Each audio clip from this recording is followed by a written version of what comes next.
Hey, bonsoir tout le monde. Écoute, on vit un moment exceptionnel aujourd'hui. C'est le premier podcast de Moto Illimité. J'ai la chance d'être porte-parole pour eux autres depuis plus de 3 ans. Puis il m'en reste encore pas mal d'années. C'est une famille pour moi, Moto Illimité. Puis en plus, on est dans leur nouveau bébé chez Ducati. Et pour le premier podcast, on s'est dit, qui qu'on pourrait trouver d'aussi passionné dans les artistes au Québec, on va dire, qui touche à peu près tout ce qui est moteur puis plein air. Écoute, j'ai le privilège et la chance d'accueillir mon vieux chum. Oui. On était voisins. Mesdames et messieurs, Guillaume Lemay-Tivierge. C'est pas de la frime. Oh c'est non. vrai qu'on s'est connus à une autre époque. Là. Le chemin du lac Éco, Guillaume. Après vous, toi, tu débarquais. Pour donner une idée aux gens à quel point ça fait longtemps, Peter venait faxer chez nous. Ouais. Tu sais, Ouais. une lettre qu'il fallait que tu envoies par fax, là, puis tu avais déjà proposé un 5$ à mon père qui t'a regardé en voulant dire mais qu'est-ce que tu veux que je fasse avec ça? Oui, tu viens juste de faxer quelque chose. Peter, t'étais dans une lancée fulgurante. Écoute, moi, j'avais vu ton show, Ouais. puis on n'en revenait pas du gars qui riait de ses jokes et qui faisait rire tout le monde et qui était... T'avais tellement une couleur différente, je me souviens, on s'est connus. Ah, j'ai J'avais été créé te un parler... monstre, là. Je suis parti d'une région, puis j'ai jamais changé, on va dire, Non. le gars. Puis je pense qu'aujourd'hui, après tant d'années, on peut dire que ça a marché. C'était ça. Mais donc, on se connaît pour vrai depuis longtemps. C'est parce qu'il y en a souvent qui font semblant qu'ils sont chums, puis c'est pas ça pendant C'est tout le temps des chums. Ils ne sont jamais vus, à part la fois qu'ils ont fait de la télé ensemble. Là. Mais de toute façon, moi, c'est un vieux chum, mon beau. Hey, puis, écoute, toi, tu m'énervais, l'athlète. C'est que tu m'énervais. Hey, j'avais fait du ski avec lui. Écoute, comment il s'appelle l'ancien champion des boss? Là? Jean-Luc Brassard. Écoute, t'étais aussi bon que lui. C'était n'importe quoi. Pas d'un boss, mais je faisais des beaux sauts des fois. Ah, c'était assez C'est sûr. impressionnant. Une fois, je suis monté à Québec faire du ski alpin avec toi. Je sais pas si tu te souviens de ça. On est allé au Mont-Saint-Anne. Oui. Avec ta Lada. Je te remercie de rappeler ça. Je me suis Avec ma rappelé- Lada que j'avais acheté flambant neuve. Elle était ben, j'espère. Flambant neuve, mon gars, ça. Là. Mais après 2 semaines, tu pouvais hésiter. Tu savais Après plus. 2 semaines, t'aurais même pas pu l'acheter usagé. Pauvre chat, on avait perdu des morceaux à monter. Mais on s'en fout, c'est pas ça l'histoire. Écoute, moi, je la regarde aller en ski, je fais, c'est incroyable, ça n'a pas de bon sens. Puis on est tombé à un moment donné dans la poudreuse. Et ça, ce mouvement-là, je pourrais plus jamais le refaire de ma vie. Puis je sais pas comment j'ai fait. À un moment donné, je roule, mais je vois pas mes skis. Puis je sais pas ce qui s'est passé. Ça fait. Ah! Je suis allé me frapper à la face sur le devant de mes skis. Puis je me suis relevé, je chaigne du nez. Puis vous m'avez regardé, vous trouvez ça drôle. Je dis, moi, je vais descendre. On avait loin, on avait un petit condo. Moi, je vais vous attendre. Je vais vous attendre en bas. Ça va Ouais. être super. Ah, ça vous donne une idée à quel point ça fait longtemps qu'on se connaît. Puis en plus, c'est plate parce qu'on s'est perdu dans les années. Nos carrières respectives ont fait en sorte que bien souvent, tu fais calique, qu'est-ce qui s'est passé? Parce qu'à chaque fois qu'on s'est vu, puis le temps qu'on a habité comme voisins, à quel point on peut être des boys qui avaient du plaisir ensemble. Mais là, on va reprendre le temps perdu. Oui, ça vaudrait la peine. Ouais. Il faudrait retrouver les moments où on jouait. Pour ceux qui peuvent pas imaginer ça, là, Peter, là, j'allais chez eux, là, puis on jouait au Yum, Ouais. au dé. Je joue Peux-tu plus, hein? imaginer que, tu sais, t'as Guillaume Lemay-Tivierge, Peter McLeod, qu'est-ce que vous faites quand vous voyez? Ben d'abord, j'essaie de pas me faire manger par ces chiens quand je rentre dans la maison. Puis ensuite de ça, c'est le sport extrême qui est passé. Et là, on se joue des games de Yum, mais sérieuses, là. Ouais. Et Peter, là, attends un peu. Là, on en rejoint un autre. Là, tu m'as clenché, on en rejoint un autre. Je suis champion du monde de pratiquement tous les jeux de société, en passant. Oui, parce qu'il n'arrête pas tant qu'il n'a pas gagné. Alors, c'était une bonne stratégie de dire on en rejoint un autre, on en rejoint un autre. Ça, là, ça m'a... Puis on riait avec rien. Avoir du fun comme ça. Puis j'ai encore une photo, faudrait que je le retrouve. Puis je l'ai vu là, pas plus longtemps que même pas 2 ans. J'ai une vieille boîte dans le sous-sol. Là. J'ai une photo, mon gars. Si jamais tu me faisais du trouble, là, je pourrais te menacer avec ça. Cette photo-là, je sais pas si c'est arrivé. Tu sais, tout le monde connaît Guillaume, puis même plus jeune, à quel point c'est un beau bonhomme. Mais man, t'as fait une poussée d'acné. Et je pense que t'avais été malade. On avait pris des shooters. Écoute, puis je t'ai posé quand tu t'es relevé du lavabo après avoir burfé. C'est ça. Fais-moi de la merde. Tu vas avoir la photo. Hey Guillaume, quand je te disais que je veux faire un retour dans le passé, puis en plus, qu'on s'est pas revu depuis ces années-là, puis qu'on a les mêmes mots t'as dit de passion, qui est le sport en général. Puis je te dirais le sport moteur. On est chez Moto Illimité, tu sais. on a ça en commun. Tu es un maniaque de moto, ça fait... Depuis toujours. Moi j'ai demandé à mon père d'avoir une moto. Je devais avoir 5 ans. Il me l'a autorisé quand j'en ai eu 6-7. Commencé ça avec un petit Z50. Oui, ben oui. Ça, là, écoute, j'ai tellement passé de temps avec mon frère là-dessus. Là, on se promenait, on avait une petite montée, tu te souviens, là, dans le coin de Prévost. Puis on allait se perdre dans les lignes d'hydro. Puis écoute, juste de conduire ça tout petit, là, moi, c'était la plus belle affaire qui existait. Un 50 de même, les gens réalisent peut-être même pas à quel point ça peut amener beaucoup de choses à un jeune. Justement, d'apprendre qu'il n'y a pas juste... À cette heure, les jeunes n'ont plus le droit pratiquement de vivre de quoi de dangereux, parce que justement, c'est dangereux. Mais un jeune va apprendre l'équilibre. Oui. Le jeune, il va apprendre à se faire confiance. Oui. Ça vaut cher. Ça. On voit de moins en moins ça, malheureusement. T'as raison. Puis la débrouillardise qui est arrivée très, très jeune. Pris dans le trou de boîte. Faut que tu t'en sortes. Faut que tu t'en sortes. Tu peux pas aller voir ton père parce qu'il t'a dit c'est correct la moto, mais débrouille-toi, par exemple. Si je te laisse partir parce que t'es assez grand, il faut que tu aies l'intelligence d'être capable de revenir. Ouais. Fait que moi, ça a commencé avec ça. Toi, c'est quoi ta première moto? T'en souviens-tu? Ma première moto, ça a été un VTT. C'est les premiers 4 roues qui ont fait... c'était Suzuki qui faisait ça. C'était un 125 avec une suspension avant. Toi, tu as eu un 4 roues pour commencer. J'ai même eu le premier avant ça qui n'avait pas de suspension. Puis quand ils ont sorti la suspension, c'était là où s'en va la technologie.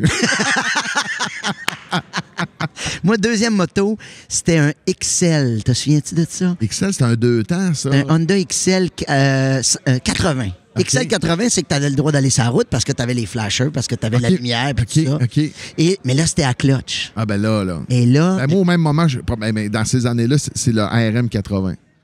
Le RM, puis après ça, j'ai eu 125. C'est des motocross. Moi, c'était trop fort pour moi. C'était violent, ça. J'avais peur de ça.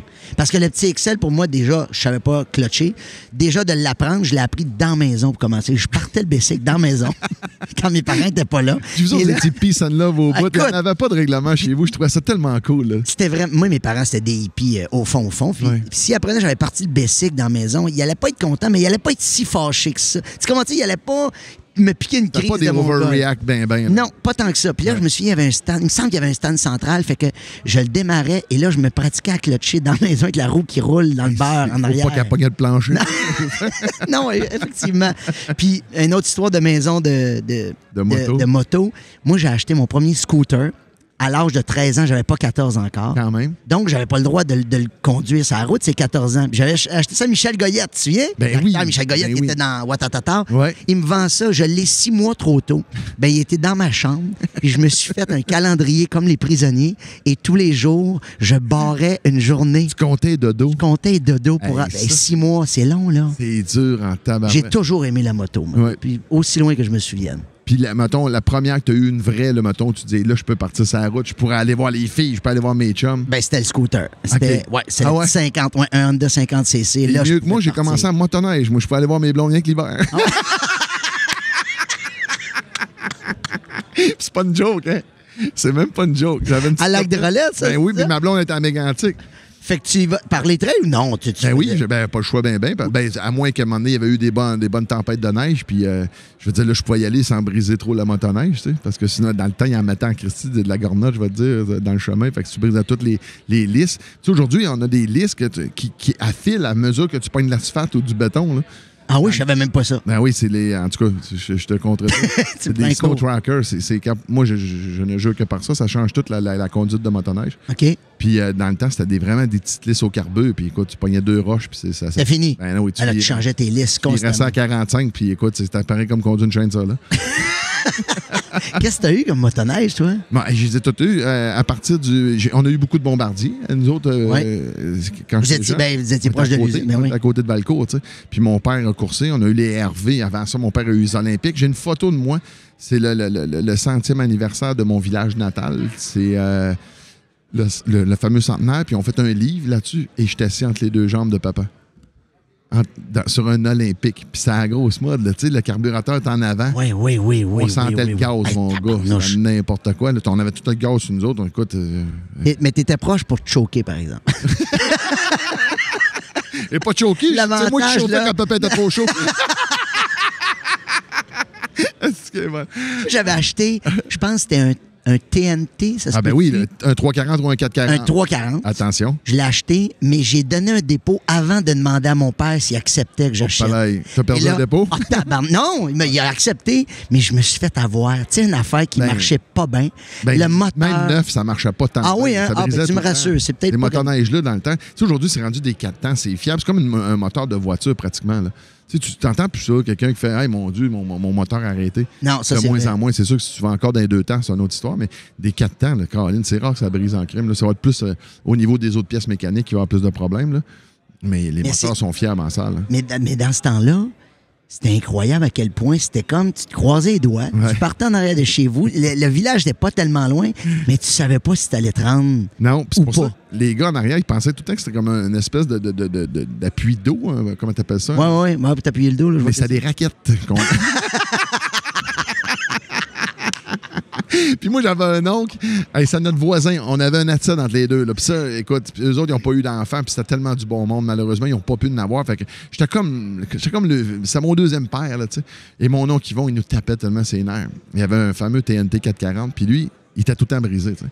Fait que quand il était brisé, il fallait qu'il le démonte pour voir pourquoi il était brisé. Il réparait. Puis quand il se mettait à aller bien, il le démontait pour comprendre pourquoi il allait bien. Non. Son moteur, il était en pièces, son établi à l'année longue. À l'année longue. Man, il nous tombait ses nerfs. Il va bien, profite-en.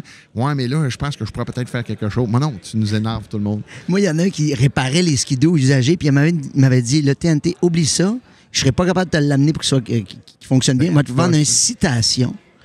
Un cylindre. Man, et fouille-moi pourquoi le moteur allait bien, mais la lumière en avant, elle tenait jamais le coup. Ben, c'est parce qu'il avait pas assez de force de moteur. Écoute, mon gars. Il y a une citation. Si je me trompe pas, là, c'est un moteur de séchoir à cheveux, ça. Man, ça avançait pas. Ben non, c'est sûr. C'était quelque chose, ça. Puis ça, c'était juste à rendre la patinoire au village, là. Ben oui. C'était juste ça, le trip. Puis à un moment donné, ça se mettait à rouiller. Puis moi, j'étais vraiment un passionné. Je le peinturais à Tremclad. Oh, mais tu sais, aux 2 semaines. Personnalisé au bout, là. C'est peut-être pour ça qu'il avançait pas. Il y avait 6 pouces de peinture sur la cabine. Oh man, mais je rêvais juste que ça marche bien. Tu sais, je m'étais patenté dans l'espèce de petit hangar chez mes parents. J'avais coupé l'autre bord, le mur. Pour pouvoir sortir? Pour pouvoir sortir, pour pas virer de bord. Ça, c'est drôle. Ah, écoute, j'aimais ça, là. C'était une grande passion. Puis beaucoup plus tard, tu sais, mettons, on sort des années, il y a le dernier ride Arikana. T'as fait ça, toi. Ça, j'en ai entendu parler. Moi, je me préparais avec mon cousin. Malheureusement, ça l'a échoué, notre tentative, à cause d'une blessure de mon cousin. Mais t'es chanceux d'avoir vécu ça. Oui. Parle-nous-en un peu de ça. Mais Arikana, c'est comme de te mettre dans les pires situations de toutes. De te mettre dans la marde. Volontairement. Tu fais par exprès, exactement. Oui. C'est-à-dire que c'est du long kilométrage. Faut que tu suives au roadbook. Il y a une équipe qui te suit, qui va te rejoindre dans une réserve quelconque parce que tu es vraiment loin. Des fois, tu es dans des réserves indiennes. Ouais. Des fois, tu vas arriver dans un petit village au lac Saint-Jean. Il y a un barrage. Puis... tu traverses pas les chemins de fer. Mais tu traverses des lacs. Écoute, je me souviens d'avoir débuté une journée. On était au lac Saint-Jean. Et ils nous disent, là, vous traversez. Puis là, je te parle de ça aujourd'hui. Puis, tu sais, il y a un événement terrible qui est arrivé avec des Français. Là, en début de saison, il y en a, c'est quoi, il y a eu 6 décès, je sais pas. Oui, c'est épouvantable. Mais je me suis rappelé cet événement-là où tu partais, il fallait que tu traverses le lac, mais il n'y en avait pas de GPS. Non. Fait que tu te fiais soit au soleil, soit à une espèce de boussole, mais que tu regardais juste au début parce qu'après ça, il faut que tu ouvres les vannes. Pas le choix, m'emmener. Faut que tu roules dans le mais oui, tapis. il y a une lame de côté, là. Ah oui, puis tu sais, c'est des... Les lignes d'hydro, des fois, puis tu sais pas pendant combien de kilomètres tu vas flyer là-dessus. Je me souviens, c'était un jour de... Es-tu arrivé des pépins pas mal? À un moment donné, on a brisé un ski complètement, un pont qui a arraché. Tu finissais par te slotcher. Tu passais beaucoup de temps à déprendre à tout bout de champ, parce que moi, je l'avais fait, j'avais pas un long pont. Okay. J'avais même pas une motoneige hors route. Fait que j'étais pogné avec une affaire. J'étais pas hors-piste, mais je suivais des hors-pistes. Ouais. Je me pognais à tout bout de champ. Mes partenaires étaient en tabarnak. Ils faisaient « Aïe, suis-nous. » Je disais « Les gars, je suis pas capable. J'ai pas l'expérience. » Plus ton citation à ce moment-là. J'avais plus mon citation. Rassure-nous. Mais c'est d'aller au bout, ce genre d'événement-là, c'est d'aller au bout de la capacité humaine. Pour moi. Parce qu'à un moment donné, le moral n'est plus là. Les problèmes mécaniques embarquent. La météo. Exactement, plus ton corps qui ne suit plus. Ouais. Tu sais, t'arrives, il est 1h du matin, puis tu te relèves à 5 parce que ton départ est à 6. C'est très militaire. militaire.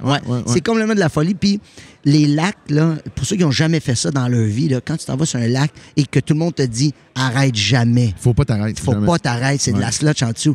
Hey, tu pognes une panique parce que le lac, il est jamais petit au Québec. Là, quand ils font traverser des lacs, là, c'est pas le lac Éco. Là, c'est un gros lac. Non, c'est ça. Puis tu sais pas. Puis tu peux te slotcher. Écoute, incroyable. Puis si t'avais passé 10 pieds à côté, c'était bien correct, c'était bien gelé. Ouais, et vice-versa. Là, ouais. Moi, je me souviens, il y a plusieurs années, à Fermont, dans le Grand Nord, j'avais un spectacle là, genre le samedi, mais on est arrivé le mardi parce qu'on était invité par un monsieur d'aller à la chasse au caribou. On arrive là, il dit malheureusement, je peux pas aller avec vous autres. Ma femme, bon, a des problèmes de santé. Je suis parti tout seul avec mon chum Eric. On a les petites motoneiges jaunes là, qui ont juste un cylindre, justement, avec la slée en arrière, et on a un GPS. Puis ça, on a traversé, puis je veux pas exagérer, je vais dire 20, mais moi je pense que c'est plus 30. On a traversé une vingtaine de lacs pour se rendre à fameux camp. Il fait moins 35. Puis quand on est arrivé, puis on a vu à la lueur des petites lumières qui éclairent à moitié pas, ces motoneiges-là, on est arrivé, puis on a fait « Wow, c'est ça le camp ». On a passé, puis en des rafales de neige. Écoute, c'était fou, là. On est arrivé, puis on voyait le jour entre les planches du camp. Ça c'est pas très viril ce que je vais te dire là, là. On a couché à peu près à 4 pieds du poêle qu'il y avait là-dedans. On a bourré ça de bois. Puis on a pris les 2 sleeping bags, on les a zippés ensemble, puis on a dormi les 2 gars habillés dans le sleeping bag. Collés en cuillère. Ah, on ira pas en cuillère, mais cuillère inversée. On va y aller de même. Mais c'était le seul moyen, c'était de la survie pratiquement. Et le punch, là, le matin, je vois le soleil se lever, je fais « Oh, ouais », puis je le voyais à travers les craques des planches. Là. J'ouvre la porte du petit camp, je te jure, on a passé à peu près, je te dirais, à une dizaine de mètres d'une rivière à l'eau vive. On l'a jamais vu. Elle était au bout du lac, puis son camp était juste là. Fait que nous autres, on focusait juste sur l'espèce de bâtisse. Puis quand t'es loin de même, puis t'as un trouble, là, oublie ça, là. Tu sais, quand un matin de moins 35, là, puis l'eau est vive, puis c'est une rivière à gros torrent, là, puis tu vois l'espèce de steam qui passe au-dessus, là. L'image est pas cool. Ben non, je comprends. Que je l'aurais descendu longtemps, là. Je comprends. Tu me rappelles que quand j'ai fait Arikana, 2 affaires, il me disait, quand on arrive, il faut traverser une rivière, mettons dans le sens perpendiculaire, il dit, t'attends que les skis touchent dans le fond, et là, parce que t'as encore du mordant sur ton pont en arrière dans la neige, c'est là que t'écrases. Donne un coup, Et là, que t'as jamais traversé ça, mon gars, ça tombe, t'écrases dans le fond. Mais nous autres, pour se rendre au point de départ de la première journée, les gars avec qui j'étais, ils étaient tellement craqués, c'est comme s'ils avaient commencé la course, mais avant qu'on arrive au point de départ, il y en a un qui a planté, puis il a pété un tuyau de radiateur avant de commencer. Ça, c'est bon, ça. Fait que là, on a commencé notre première journée de course. Ils ont dit, toi, t'es le plus léger, tu vas aller embarquer sur le skidoo qui marche pas. Et nous autres, on va le traîner. Fait que première journée, je me suis fait traîner. C'est la seule journée que t'as rien accroché. J'ai rien accroché. Écoute bien, j'ai traîné toute la journée à me dire, je suis en train de faire Arikana, ça part de même. Incroyable. C'est complètement fou. Incroyable. C'est complètement fou. Assis dans le sleigh, quasiment. Là. Ben oui, t'es en arrière, puis, tu reçois les boss, puis tu sais pas quand... T'es une victime. T'es une victime. Ça commence comme ça. Tu peux pas anticiper, ta vois pas à boss arriver. Ça doit cogner dans... Tu vas avoir mal dans le dos le soir, certain. Ça n'a aucun bon sens. Mais quelque chose qui s'apparente à ça, que j'ai beaucoup aimé dernièrement, là, c'est le Challenge Blanc. Le Challenge Blanc, c'est un gars qui s'appelle Patrick Trahan. Il a fait le Paris-Dakar. Ben oui. C'est une machine, ce gars-là. Son histoire, juste son histoire, il va sûrement sortir un livre avec ça. Là. Le gars, ça n'a même pas fait de moto. Il se retrouve à aller faire le Paris-Dakar. C'est un malade. C'est un fou, C'est un vrai malade, c'est un vrai passionné. Puis c'est un gars qui a vraiment envie de transmettre sa passion. Carrément. Puis il a organisé ça, le Challenge Blanc, dans le coin de la Tuque. Écoute, il prend des mois d'avance à se perdre lui-même tout seul. Pour faire le trajet. Pour faire le trajet. Ben, je l'avais engagé, moi, pour donner une formation à mon ancienne copine en moto. Ah oui, tellement qu'il est passionné. Tu sais, c'est fou, là. Il est tellement patient puis passionné. Puis lui, il veut absolument qu'on puisse comprendre c'est quoi le Paris-Dakar. Ouais. Et il nous met un roadbook. Puis là, le roadbook, pour ceux qui ne savent pas comment ça fonctionne, là, c'est vraiment un dérouleur en papier. Puis là, tu tournes au fur et à mesure, puis chaque case te donne une indication. Fait que c'est soit continue tout droit, soit tourne à gauche à 0,4 km. Fait que tu suis y a-tu une indication de te dire le degré, mettons, du virage, un peu comme les gens? Ça te dit si ça vire carré à gauche ou si c'est une courbe. Okay. Effectivement, ça va te marquer les rivières. Ça va te marquer que tu es dans du sapinage ou dans une forêt pendant un moment ou dans un lac. Ah, c'est quoi? C'est bien fait, quand même. C'est très, très bien fait. Oui, mais on avait parlé, mais malheureusement, j'étais encore en tournée, c'était impossible de... Mais essaye ça à un moment donné parce que en fait, tous tes sens sont complètement occupés allumé, parce que t'es allumé, t'es du hors-piste. Fait qu'il faut que tu sois un bon pilote. Puis en plus, faut pas que tu te trompes parce que celui qui gagne ou qui réussit le parcours, c'est celui qui reste sur la track que Patrick a créé. Tu comprends? Ben, je comprends très bien. Il y en a, là... Fait que tu perds des points si tu t'égares. Oui. Tout. Dans le fond, la personne, ça veut pas dire que ça va être le plus vite. Ça va celui qui va avoir, mettons, qui va avoir mélangé de la vitesse versus la précision de suivre le plan. Là, exactement. Puis je te raconte une dernière affaire parce qu'à un moment donné, tu roules puis tu te dis, je m'en viens bon. Tu sais, je roule en tabarnak. Je suis dans une ligne d'hydro, mon gars, je sais que je suis à la bonne track. Je roule. C'est là que c'est le début de la fin. Non, c'est là que tu te retournes puis tu vois des gars, des locaux. Écoute, son skidoo, au moment où je me tourne, il touche plus à la neige, il vole à côté de moi puis il me dépasse. T'as juste vu le dessous, toi. J'ai juste vu le dessous d'un gars qui me dépassait. J'ai fait, OK, non. T'es pas chez vous, Guillaume. T'es pas dans tes compétences. Il y a du monde qui sont tellement habiles. Malade. C'est incroyable comment il y en a qui sont forts là-dedans. On va revenir sur la moto de route, mais ce qui est drôle, c'est que les deux, on a fait beaucoup de route, puis aujourd'hui, on est tous... On s'en va tout le temps. En moto, on est rendu de plus en plus vers le hors-route. En motoneige, on fait du hors-piste. Ouais. Toi, je sais que c'est parce que c'est la passion. Moi, c'est plus j'ai plus de permis. Des farces. Hey, c'est con. Mais, c'est quoi tes beaux voyages de moto de route, mettons, quand t'as moto commencé? de route. Ben, encore l'été passé, je me suis fait un beau trip. Pascal qui travaille ici chez Moto Limité, à un moment donné, je me cherche... On vient tanner de tourner en rond un petit peu. Puis j'étais un peu solitaire en moto. Fait que j'étais parti avec justement mon ancienne copine. T'arrives aux douanes à la colle. Puis au lieu d'aller prendre la route normale pour monter, exemple, vers New York, tu prends la 9. Si je me trompe pas, c'est la 9 Nord. C'est l'ancienne route.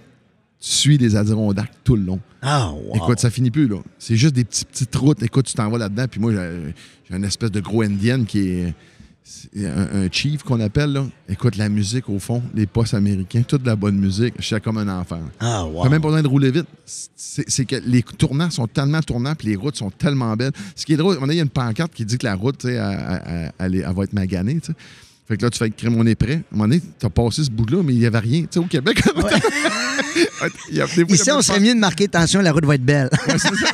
Mais même pancarte dans ce bout-là, à la place, là, ça va être moins long. Mais ça a été un beau trip. C'est monter tranquillement, Lake George et compagnie. Tu montes, c'est vraiment 5 fois le temps, là, pratiquement. Là.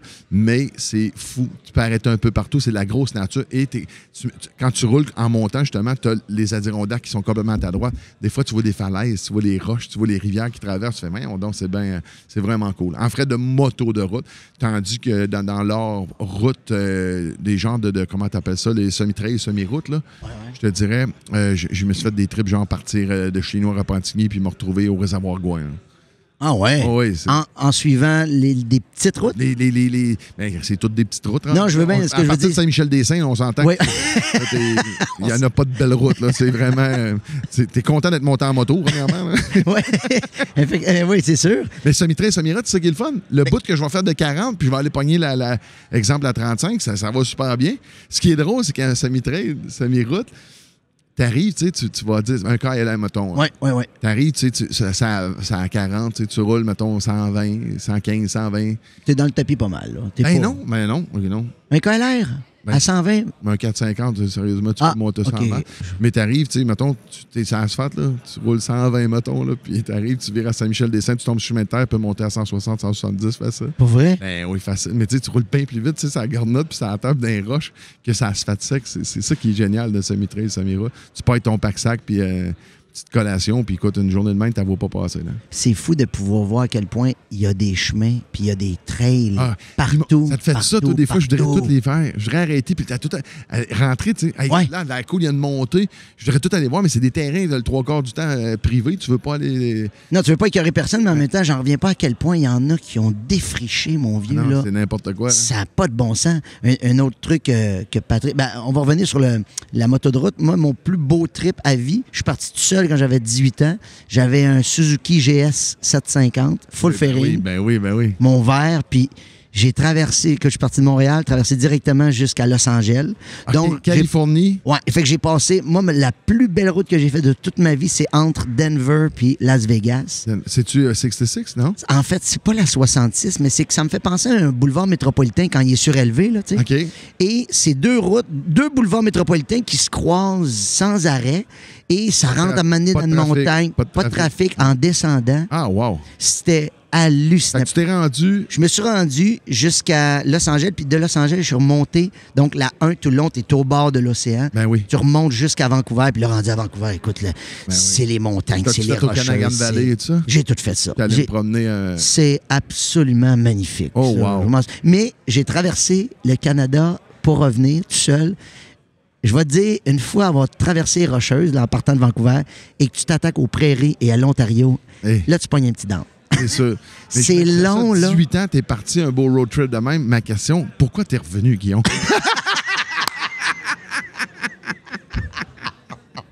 C'est drôle, ça.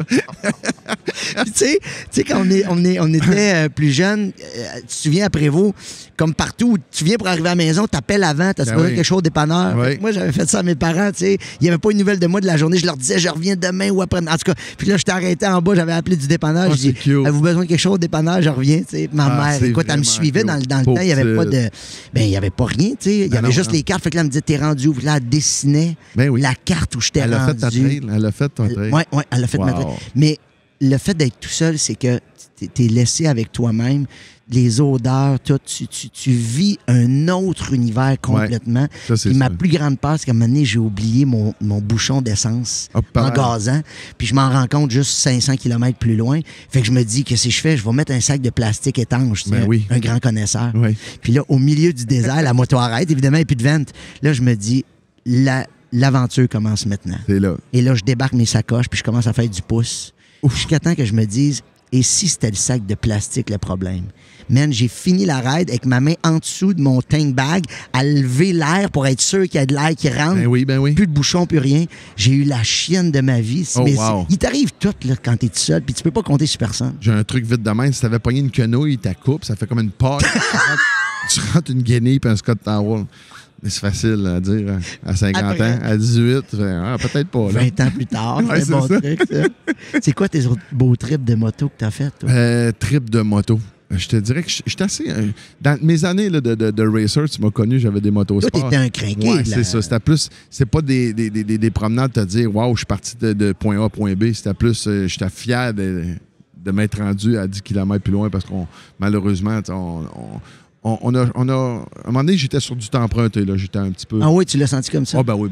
J'ai eu plusieurs accidents. Fait aujourd'hui, je me trouve privilégié, là, mais j'ai pas de séquelles.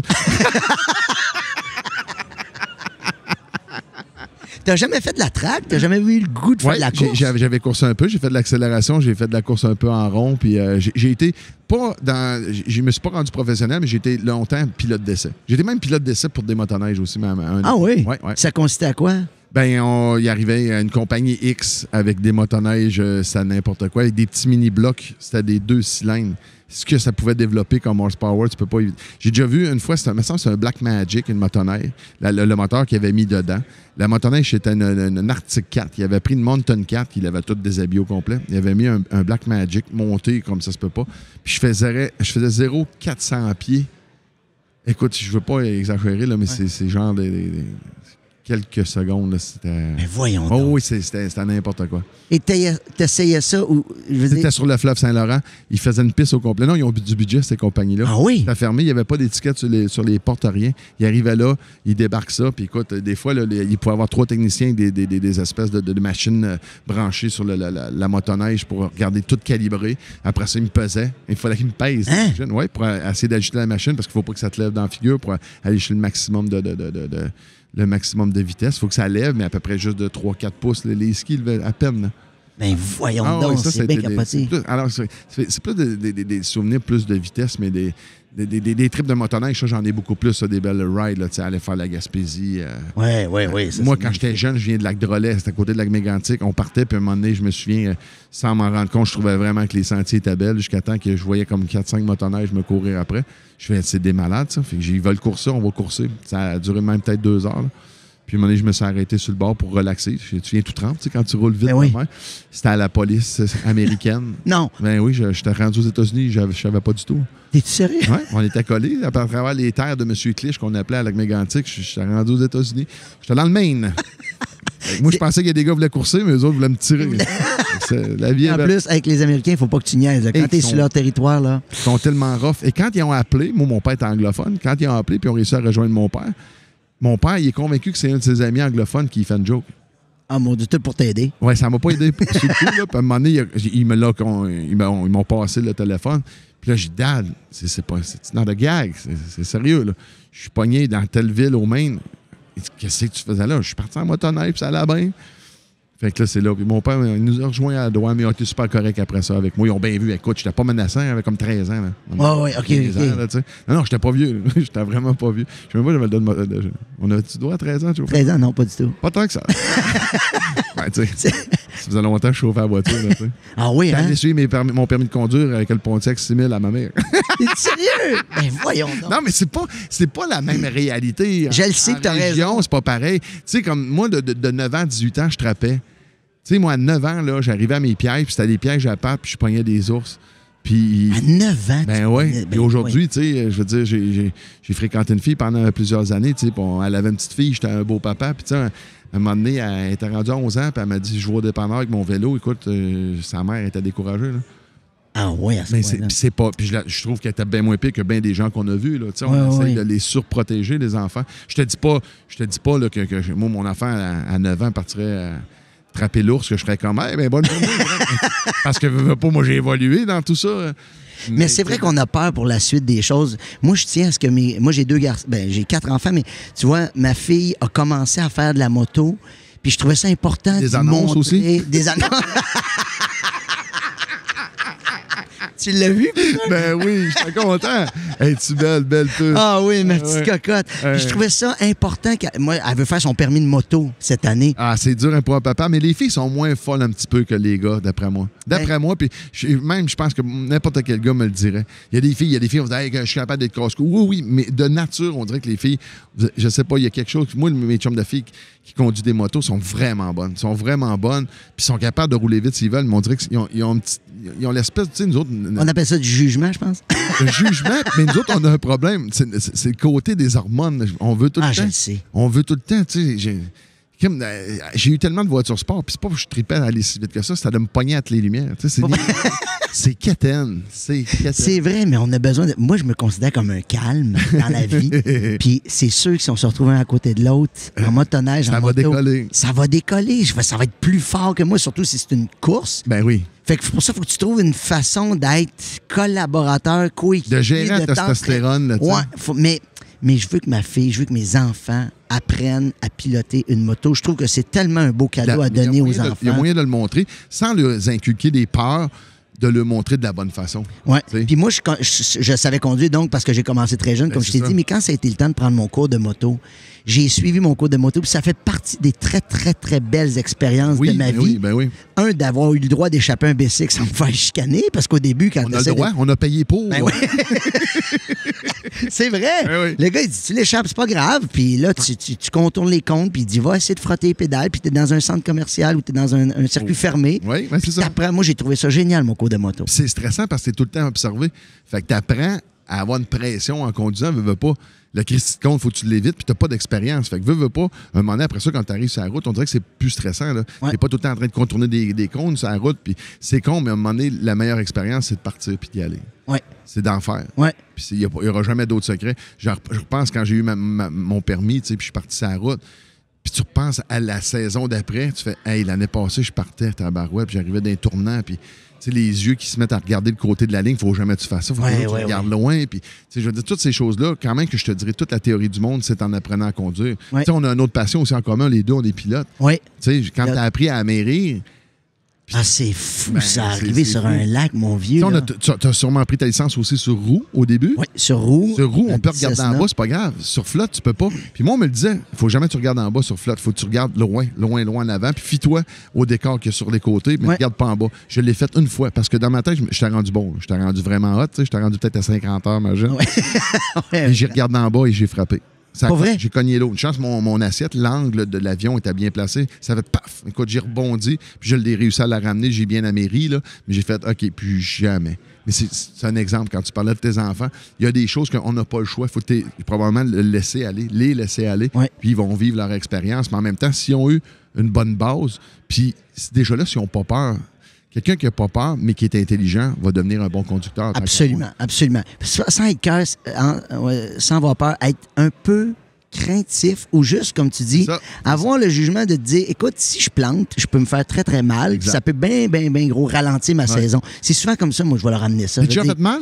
En motoneige ou en moto? Je me suis pas fait très mal en... Non. Bon. Toi, tu t'es fait très mal, par exemple. Ben c'est ça. Non, mais dans le sens où j'ai pas vécu ça parce que moi, j'ai une crainte, une grande crainte. Puis quand j'ai fait... Patrick Caron, on parlait de lui. En ski, tu l'avais pas, En ski, je me suis fait mal. Ben c'est ça, je t'ai vu aller aussi. En ski, je me suis pété les dents, je me suis tordu un genou, je me suis pas cassé quelque chose, mais des grosses fouilles, assez pour être sonné puis être déstabilisé bien raide. Puis j'ai fait le challenge, qui n'est pas le challenge blanc, mais le défi de parents, ou le challenge de parents. Ça, c'était quoi, un Honda 250 full trail. OK, et là, Et là, on partait pendant 350 km en une journée. Et c'est bon. Puis là, t'as des plages, t'es dans le bois tout le temps, des chemins de bois, des petites traîtres. Le sable, là, c'est traître. Hein?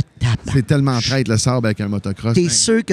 Parce que c'est ouvert, tu sais. T'as plus d'arbres, fait que tu dis, bon, là, ça va rouler un peu. Oublie ça. C'est un bout qui est un peu dur, tu pognes un peu de mou, mais écoute, tu peux passer par de ces pognets en 2 secondes. Ouais, c'est tough. Puis traverser des lacs pas creux. Mais tu sais, là, des longs lacs. Là. Puis là, t'en as pour à peu près 2 pieds d'eau. Puis à un moment donné, j'étais avec mon beau-frère, puis il me dit... Il y a du monde sur le bord, du monde qu'il campe, puis ils disent la trail, là, c'est là qu'il faut que tu apprennes. Passe pas là, c'est là. Là, je passe exactement où il me dit passe pas là. Écoute, de l'eau par-dessus le siège. Tu débarques, t'es dans le fond. Faut pas que tu lâches là. Tu veux pas lâcher là. Ouais. Mais c'est des défis, c'est tellement. Ça apporte tellement ce genre d'affaires-là. C'est pour ça que je veux que mes enfants soient capables. De réussir, c'est ça. Là. Puis là, je voulais te demander, rendu aujourd'hui à ton âge, tu pilotes, tu as essayé toutes les motos, les motoneiges. Ça serait quoi pour te remettre dans cette situation-là d'apprentissage, de dépassement personnel? Moi, je reste à Repentigny, je vais t'avouer, là, en face de chez nous, le train passe souvent. Je vais essayer ça. Non, mais t'as-tu déjà vu l'Overcraft qui vient casser la glace? L'espèce de grosse... c'est un espèce de gros... c'est à air, là. C'est comme un bateau... oui.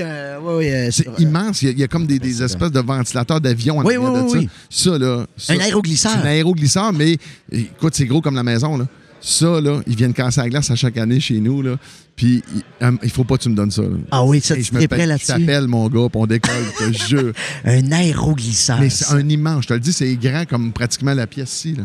Moi, j'ai entendu que, parce que tu es au bord du fleuve, les bateaux puis la circulation dans le fleuve, c'est très, très particulier. Surtout, mettons, entre Québec et Montréal, là, c'est juste des pilotes hyper expérimentés. Mais t'imagines-tu, autant que c'est lent, imagine tu chauffes un paquebot. Mais c'est que ça brique pas.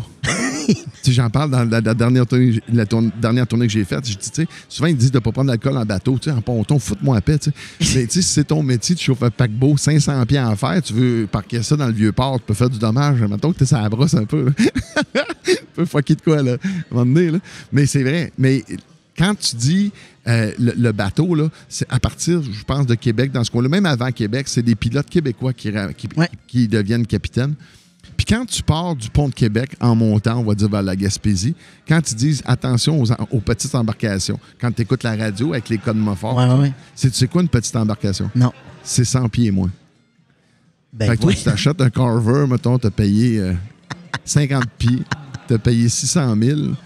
Tu fais partie des crottes de nez. Tu devrais faire attention d'aller là parce qu'il te manque comme 100 pieds là, pour avoir du fun là. Hey, t'imagines-tu? Ouais. Ça t'a-tu attiré? T'as-tu fait du bateau? Es-tu tombé dans cette... Ben, moi, j'ai pas fait la haute mer. J'en ai fait quand même un petit peu. Mais j'ai suivi mon cours de capitaine aussi. Puis, mais j'allais sur le lac Ontario. Puis le lac Ontario, c'est le même principe qu'une mer. C'est pas des vagues, c'est de la houle. Okay. J'ai vécu des expériences assez incroyables. Puis je te dirais que l'expérience que j'ai eue en bateau m'a énormément aidé dans l'aviation.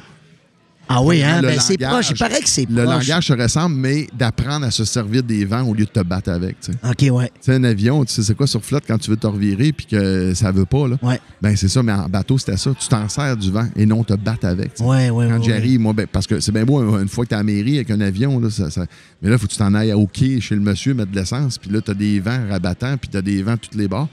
Ben, c'est ça. Moi, bien souvent, je vais me servir. À la dernière seconde, je vais ouvrir ma porte, je vais laisser le vent rentrer dans la cellule, puis je vais faire virer l'avion bout pour bout.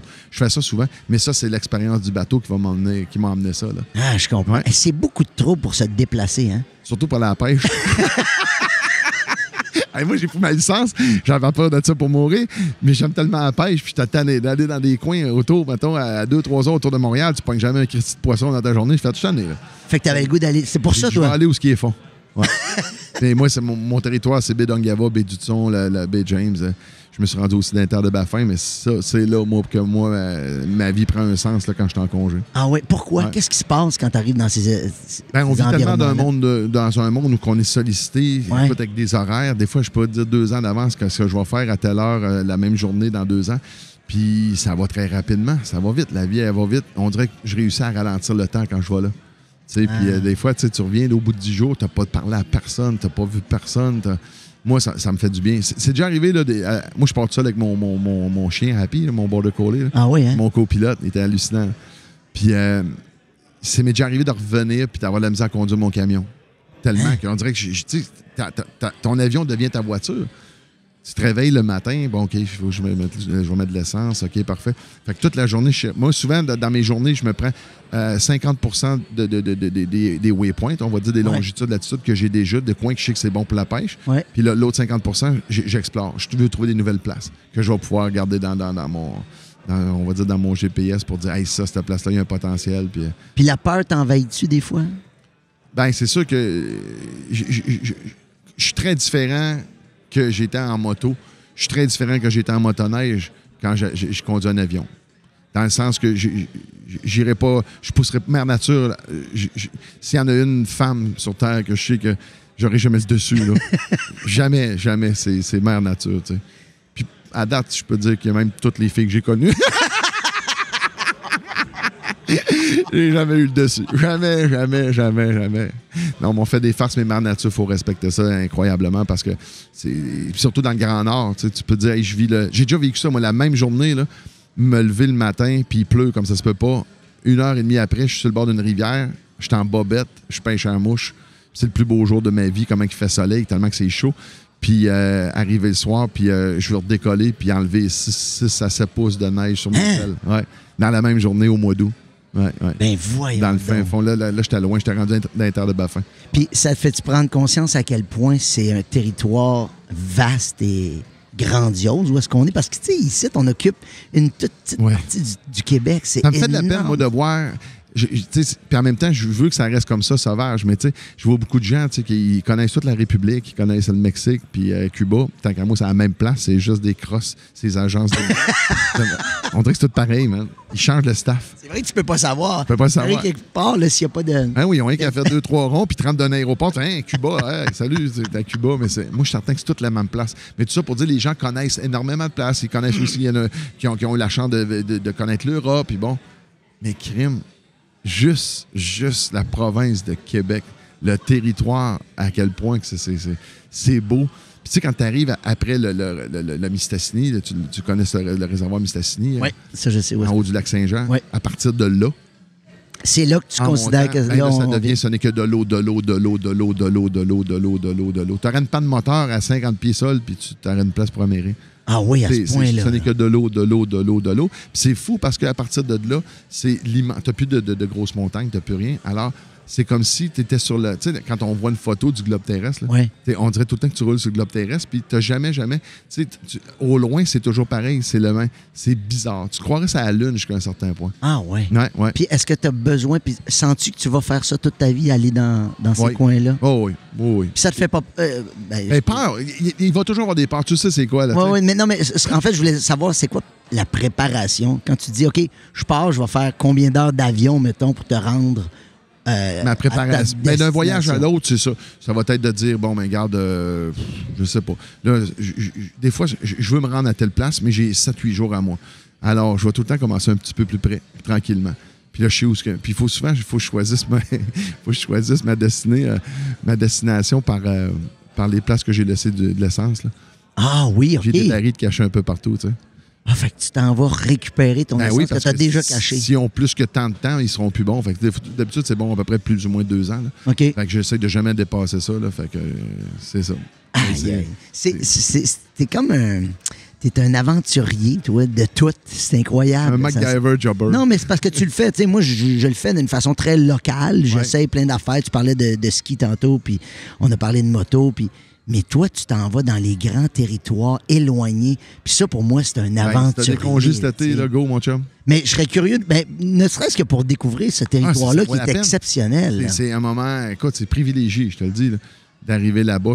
Quand je te dis, ta vie, nous autres aussi, en ville, on va dire, c'est nos horaires. C'est ton téléphone qui va gérer ta vie là-bas, c'est la météo. Ouais. Des fois, je peux être 2 jours à tout seul d'une tente avec mon chien et écouter des petits films sur mon mini DVD parce que je peux pas voler, je peux pas rien faire. Fait que c'est elle qui décide. Oui, c'est ça. Tu sais, le monde dit, hey, moi, c'est important de vivre le présent. Là-bas, t'as pas le choix. Mais puis pour revenir à la moto, Ouais. moi, je trouve que c'est ça que ça apporte, par exemple, parce que c'est pas tout le monde qui a la possibilité, le temps, la passion, peu importe, les moyens de s'en aller loin comme ça.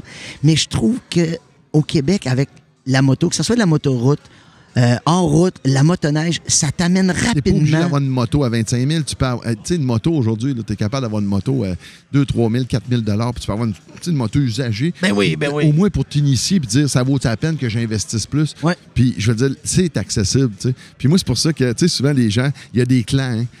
Mettons, tu vas avoir telle sorte, telle marque, puis ils regardent pas telle marque. Puis moi, je m'en promène. Puis si je vois quelqu'un qui a une Vespa, j'y envoie la main. Ouais. Je suis avec mon gros Indian, puis je m'en viens straight pipe, puis je vois le jeune, là, je la regarde parce qu'il vit la même affaire que moi. Ben il oui. vit le sentiment de liberté que la moto nous apporte. T'sais. Effectivement. Moi, j'ai pas mal tout eu.